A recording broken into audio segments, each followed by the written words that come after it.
واريانا اسكوماني ساكنا وردي هيا waxaan arkayaa madaxweynaha jamhuuriyadda federaalka Soomaaliya Maxamed Cabdullaahi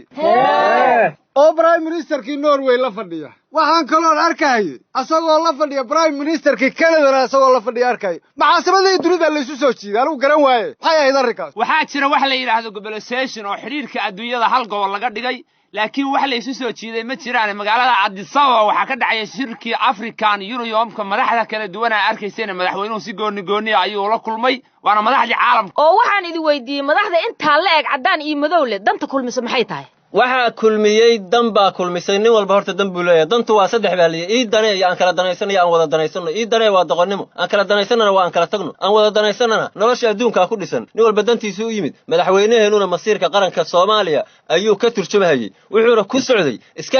isku ilaali iskana ilaali wareedha anigu yaabay African Union-ki iyo dadkii madooba iyo dadkii dariska iyo kuwii qaraabada gartay ku caduna maxay meesha ka qabanayeen taasa halka waxa ku jira halka dala ku aqaan dhibaada boo qabla meel hadal cad haduu san dhalin baqaa be gaar karaan hadaa dusha laga ilaalin qorisku maan Allah ilaahay anuguna war kala idin hayaa bondadii luuq tiirarka ay ku taagneed kii weynaa dhexda kabaalkii dhaxo hayay haw waa duula tiir dhaxaadkii dhamaa ay ku taagneed waa duulay waa liqliqanaysaa baashu waa ruuxmanaysaa dadku waxay ku maraan bisinka iyo burdaha baabuurna warkeeda dah intaas aan idin hayaa anigu allow geelayga horweynka uu sayga dhigay kisa kaabarna ka shigeel war geelayga horweynka war yaaliga geelayga anigu Allah ilaahay dadka akhyaarta geedka isugu timiday war aad iyo aad dareenkiisa u leebaan wada bismillahir rahmaanir rahiim magaalada Muqdisho reerihii inay dubaan bay qarka u saarayeen qarkis shaytaanku xagee ka yimid waxa yimid wax la yiraahdo forex oo maryaha taftooda lagu faydanayo dumarka la leeyahay naadaamkiina soo gada tii kun keentaba 2,000 baad qaadanaysaan oo dadka lagu moora duugahayo nin karmeeyo shaqaysanaya wadanka yimid kumba kun dhala la yiri war meesha ina geeyahay war meesha waxaan idin barwaaqad ka hadashay kaalay way xagee meesha tilma barwaaqadaadu bacday barwaaqa beesha barwaaqa ma aanayaan lagu furanin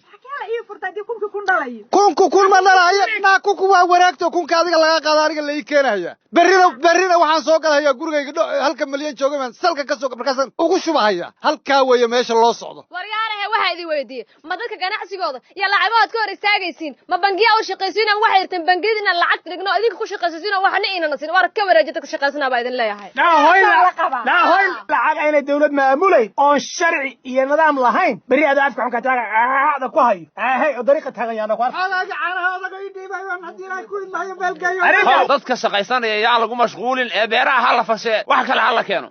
Soomaalay dhabqalaloy dhalanteedka jecelay dabangaale dhankiis ha u dhiganin saxaabada waa arintaanu waa barnaamij casri ah oo lagu ganacsanayo mustaqbalkiina in la aruursaday ukumihiina loo socdaa culimadu waa ka hadashay diintu waxa ka qabta waa la sheegay bangiga dhexe Soomaaliyeena digniin buu ka bixiyay qof walba uu xisaabtan oo maalkaaga meel cidlaha ku ridina isaga dabageyn oo waxba kaaga soo laabanayn war heedahay Soomaaliya arintan hore u soo dhacday annaga ay nagu cusub tahay iska ilaali arurtiina caanahooda loo socdaay hey walla waa idin digna Hong Kong ma maqasho Hong Kong wixii lacag adduunka yaalay baa lagu soo Soomaaliya hogaaminaysa Soomaali hey xabsiyada ka dhaansan yihiin waa la soo aruuriyay waxaan u malayn la isla fahan walla la isla fahan hey oo waxaan idin weydiiyay Soomaaliya xumaanta bas bay hogaamiyaan ee walaaga shaqo kuma lamiya meel walba darahay ka dhacday iyaga hor wada bismillaahir war heedahay asxaabtaydii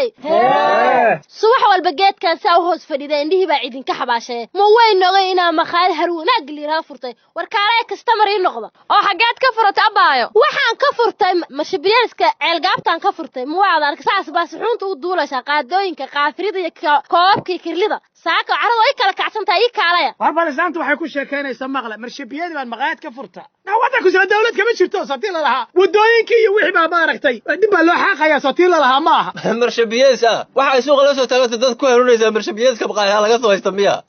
dadkii goorma u hasha marshabiyeesku sokiishan taraalka adeega bulshada ahaa ma la marayay duu yahana waa caadiya dadku halkaa yar ilinkaa dadku soo kuwa laba lugood lahaa ma halkaasay marayaan intaasaan shaaha ku karsanhayaa oo canjeeladeedii waxay ku duwanhayaa war marshabiyadigu waa sidaa u garateen waa kii dadku mari jiro baabuurtuna ay dhinac mari jirtay hase ahaatee waxaa jira dad badan oo halkaa nolol ka samaysta maamooyin badan baa biilkooda ka soo saarta naahada waaba runtaada aad baa u wanaagsan tahay na meel yar ma ka banaanta walaal annaan miiska inta carruurta shaaha u karsade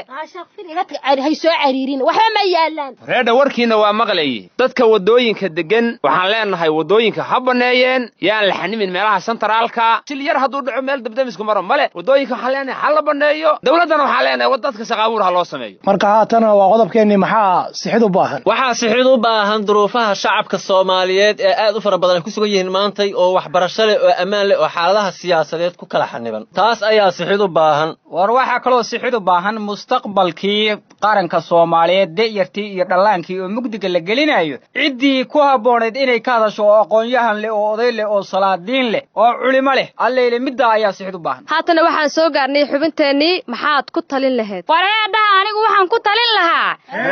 degmada Mahadaay oo bulsho Soomaaliyeed oo badani ay ku nool yihiin oo aan lahayn wax daryeel caafimaad ah in dawladdu ay arrintaasi wax ka qabato taas baan ku talin lahaa waxa kale oo aan ku talinaya aniguna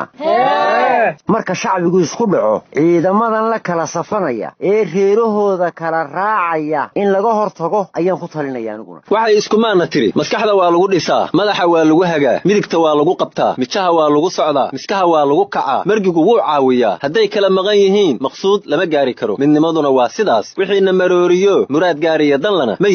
yeelayno ku filan